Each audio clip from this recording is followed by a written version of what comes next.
শেখ হাসিনা বিহীন মেজমেজে election BNP ভালো লাগবে না, এটাই স্বাভাবিক।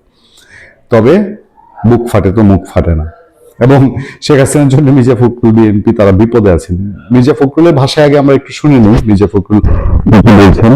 কেউ কেউ এইটা হেডলাইন করেছে কোন কোন পত্রিকা যে মির্জা ফখরুল বলছেন শেখ হাসিনা পালিয়ে গিয়ে বিপদ করে দিয়ে গেছে, বিপদে ফেলে দিয়ে গেছে। আবার কেউ কেউ বলছে হাসিনা থাকলে অন্তত একটা গণতান্ত্রিক অবস্থা বিরাজ করতো মির্জা ফখরুল। নৌকার শেষ ছিল, এবার নৌকা নাই।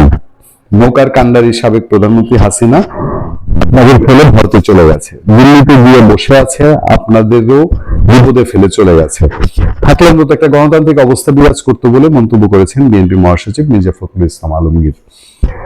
সোমবার ঠাকুরগাঁও আসনে বেগুনবাড়ি ইউনিয়নের বিডি উচ্চ বিদ্যালয়ের মাঠে নির্বাচনী গণসংযোগে এমন মন্তব্য করেন তিনি।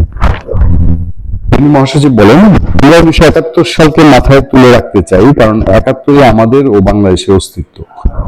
পাকিস্তানের শোষণ নির্যাতনের কারণেই বাংলাদেশ স্বাধীন হয়েছে। পাকিস্তানের সঙ্গে যুদ্ধ করে আমরা দেশ স্বাধীন করেছি, অথচ যারা শেষ মুহূর্তে পাকিস্তানি সেনাবাহিনীকে সহযোগিতা করেছে আজ তারা আবার দেশ শাসনের জন্য ভোট চাচ্ছে।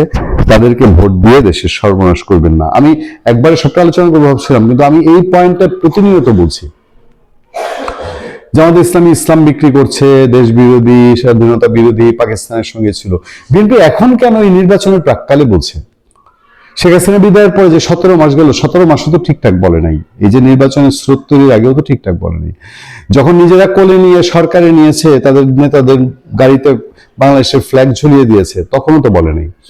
আন্দোলন করেছে শেখ হাসিনা বিরোধী, তাদের নিয়ে বৈঠক করেছে, দিনের পর দিন বেগম খালেদা জিয়া বৈঠক করেছেন, তারেক রহমান ভার্চুয়ালি করেছেন, তখনও তো বলে নাই। এখন কেন? এখন ভোটে নিজেদের ঘাড়ে নিঃশ্বাস ফেলছে বলে।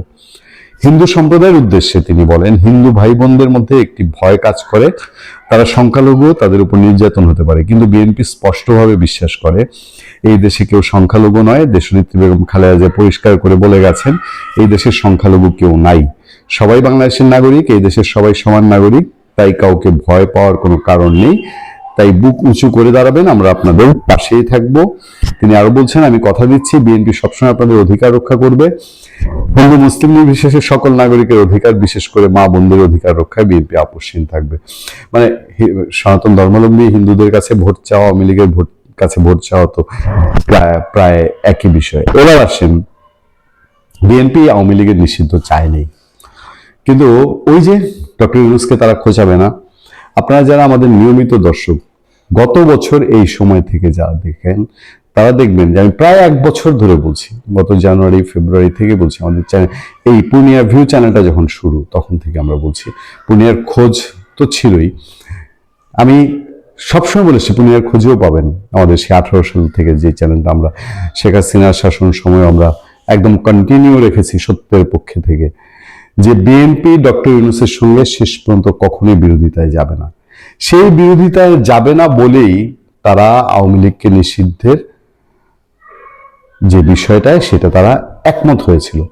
তবে আওয়ামী লীগ নিষিদ্ধ হওয়া যে বিএনপির জন্য ভালো হবে না, আমি তো সেদিনও একটা আলোচনা আপনাদেরকে বলেছি। আওয়ামী লীগ বিহীন এই নির্বাচন করে বিএনপি সুখ পাবে না। বিএনপি যেভাবে চাচ্ছে আওয়ামী লীগের মতো, যে আওয়ামী লীগ আমাদের ছাড়া নির্বাচন করে দেশটারে খাইয়া ফেলছে কতদিন, আমরাও একটু খাই, এই আশা পূর্ণ হবে না। ফলে বিএনপি এখন যে কামড়াচ্ছে তাই হয়তো বলছে যে আওয়ামী লীগ থাকলে একটা গণতান্ত্রিক পরিবেশ থাকতো। আর কিছুটা বোধহয় আওয়ামী লীগের মানুষজনের ভোট টানার কৌশল তাদেরকে বলছে আপনারা বিপদে পড়ে গেছেন। মির্জা ফখরুল এর আগে আওয়ামী লীগের ভোট চেয়েছেন এবং তার আসনে জামাত প্রতিদ্বন্দ্বিতা করতে পারে এরকম আওয়াজ পাওয়া যায়। ফলে ওই আসনে আওয়ামী লীগের ভোট মির্জা ফখরুলের জন্য খুবই জরুরি। ভালো থাকবেন, সুস্থ থাকবেন। আপনার সাথে আমি আতিক রহমান, পূর্ণিয়া।